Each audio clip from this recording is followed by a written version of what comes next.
notre invité. Bonsoir, Modou Ngom. Bonsoir, Mamoudou. Du Conseil national de régulation de l'audiovisuel. La campagne électorale pour les élections législatives s'achève ce soir à minuit. Déjà, quel bilan on peut faire de cette campagne électorale? Je vous remercie, Mamoudou, et surtout merci pour nous avoir invités ici, le CNRA, pour nous permettre d'insister un peu sur le fait que la campagne s'achève donc aujourd'hui à minuit, pour qu'on évite ces campagnes les jours du samedi ou du dimanche. La campagne vraiment s'achève aujourd'hui à minuit, et donc je profiterai de votre antenne pour encore rappeler ça. En fait, le bilan, je crois qu'on va tirer le bilan exhaustif carrément après la campagne et les élections, mais d'ores et déjà on peut dire que bon, malgré le fait qu'on ait eu quand même à un peu gérer c'est peut-être trop dire, mais à superviser la campagne électorale de 24 listes inégalement réparties, parce que il y a des gens, il y a des listes qui sont présentes dans un département simplement ou dans deux départements, alors qu'il y a des listes qui sont présentes sur l'ensemble de tous les départements du pays. Vous savez, quand avec ça vous voulez demander aux médias de les traiter avec équité et équilibre, ils pensent que équité et équilibre c'est égalité. Or, par exemple, vous ne pouvez pas faire en sorte que par exemple, vos représentants, vos envoyés spéciaux ou ceux qui vous représentent dans un département, peut-être à Sarajevo ou ailleurs, où il n'y a aucun candidat, où il n'y a que peut-être deux listes qui sont présentes, vous ne pouvez pas faire en sorte que ça soit traité de la même manière que ceux qui sont présents partout. C'est un point de vue. Mais malgré tout, il n'y a pas eu de heure majeure. Mais beaucoup de mises en demeure quand même adressées aux médias. On a eu 9 mises en demeure et même une décision de fermeture. Mise en demeure, c'est les radios et les télés. Ensuite, il y a également la presse en ligne. Parce que depuis août 2011, la presse en ligne est aussi dans le champ de compétences du CNRA pendant la campagne électorale. Donc il y a eu vraiment disons les objets, les motifs de ces mises en demeure, c'était fondamentalement de la publicité. La publicité pendant cette période où c'est interdit.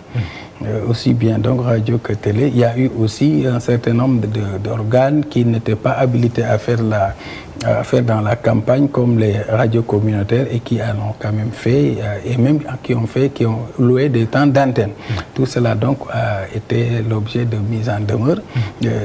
Les plus connus, je crois que c'est ce qu'on a adressé, parce que quand vous êtes candidat, la loi indique que quand vous êtes candidat, à partir du moment où le Conseil constitutionnel a validé votre candidature, si vous êtes journaliste ou animateur, vous ne pouvez plus monter à l'antenne pour d'abord qu'on voit votre image, ou alors si c'est à la radio, vous ne pouvez plus parler à l'antenne. C'est vrai que la nouveauté, c'est que les journalistes de plus en plus sont sur le terrain politique, se présentent à des élections.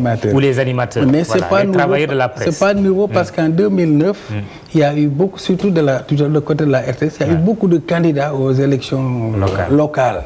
Là, on avait dit, et il n'y avait pas de problème. Cette fois-ci aussi, un organe comme Sud FM, dès l'instant qu'on leur a fait une mise en demeure pour que Oustaz Sall, par exemple, arrête, ils ont immédiatement arrêté. Il y a maintenant une autre candidate, Nella, pour ne pas la nommer, qui a cru qu'il y avait de l'acharnement, qui n'avait pas compris, alors que ce code, nous ne décidons rien. Il s'agit de faire appliquer les dispositions du code électoral qui ont fait l'objet d'un consensus entre toute la classe politique et la société civile, et la loi nous demande simplement de veiller à son application. Donc alors, nous ne faisons rien. 9 mises en demeure, une décision de fermeture. Est-ce que vous avez eu l'effet escompté? Oui. La réaction a été positive? Souvent positive. En tout cas, dans plus de 99% des cas, c'était vraiment positif. Bon, il y a quelques récalcitrants ici, mais très vite qui sont revenus à la raison. celle dont il est venu à la RTS, qu'est-ce que je dis, au CNRA, on lui a expliqué, elle a compris et immédiatement elle a donc écrit une lettre d'abord pour présenter des excuses et s'engager à se conformer strictement au respect. Nous, on n'a pas besoin de fermer une radio. Dès l'instant qu'on a ça, ça a duré moins de 24 heures et puis on a fait... Okay. Alors, à côté des médias et des travailleurs des médias, il y a aussi les hommes politiques, candidats ou non candidats. D'ailleurs, est-ce que les hommes politiques ont été politiquement corrects? Je crois que c'est de ce point de vue que je crois que le code électoral doit être revu. Parce qu'aujourd'hui, quand une liste vous envoie un spot publicitaire en payant, vous diffusez, vous êtes sanctionné en tant qu'organe. Mais la liste n'encourt absolument rien. Et je crois qu'il faudra, en révisant, faire en sorte que aussi, s'il y a une amende pour l'organe, qu'il puisse y avoir une amende que la liste doit payer. Sinon, ils vont toujours utiliser les organes, faire passer leur message maintenant, quitte pour les organes à avoir des problèmes, à recevoir des amendes, à courir le risque d'être fermés, etc. Je crois que moi, je suggérerais, quand il y aura encore une révision du code électoral, que puisse aussi faire des amendes aux listes. Parce que cette fois-ci, c'est vrai, vous savez qu'on visionne les éléments, tous les éléments des 24 listes pour voir si tout est conforme à la Constitution et au code électoral. Et ensuite, et que si tout le monde a un temps d'antenne égal de 3 minutes. Mais on a trouvé qu'il y a eu des injures, qui viennent de là où on ne les attend pas, très très dures. Parfois, donc là, si c'est 2 secondes, on coupe. Si c'est 5 secondes, on coupe. Si c'est toutes les 3 minutes, nous censurons. Il y a aussi également des appels à des votes ethniques. Et tout cela, donc, c'est interdit par le code électoral. Ça, on en a rencontré à chaque fois. Malheureusement, nous avons pris des décisions qu'on adresse à la RTS simplement pour leur dire qu'à partir de tel et tel, il faudra arrêter parce que ça viole la Constitution. Alors, comment le CNRA a géré cette grosse polémique sur l'image du président Macky Sall sur les affiches de campagne de Benno Bokk Yakaar? Heureusement, heureusement ou malheureusement, nous n'avions pas de problème à ce niveau parce que nous ne sommes pas concernés. Les affiches relèvent d'une autre structure, c'est-à-dire peut-être la cour d'appel, la Sénat, etc. Nous gérons tout ce qui sort à travers la radio ou la télévision. Simplement, quand un message ne passe pas à travers la radio ou à travers la télévision, cela ne nous concerne. On est régulation de l'audiovisuel. Donc beaucoup de gens se trompent, mais l'image sur les affiches, c'est une autre structure. La preuve, quand une coalition a porté plainte, c'était à un autre niveau et c'est à un autre niveau que le problème a été réglé. Donc, ce n'était pas vraiment le CNRA. Par contre, le président n'est jamais passé, n'a jamais eu un temps d'antenne. Ce n'était pas possible qu'il ait un temps d'antenne. Il n'y a pas eu. Oui. Non. C'est-à-dire que les temps d'antenne, ceux qui parlent au niveau des temps d'antenne, c'est seulement ceux qui sont investis.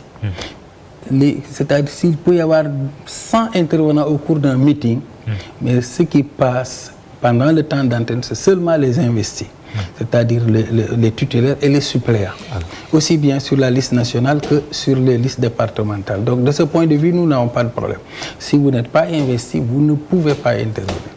Très bien. Alors, dernière question, quelle réforme pour le CNRA au sortir de ces élections législatives? Oui, déjà, on a eu, parce que nous nous sommes très rapidement, nous nous étions rendus compte que la presse en ligne faisait beaucoup de publicité et que ça faisait plein de choses, alors que c'est une presse en ligne.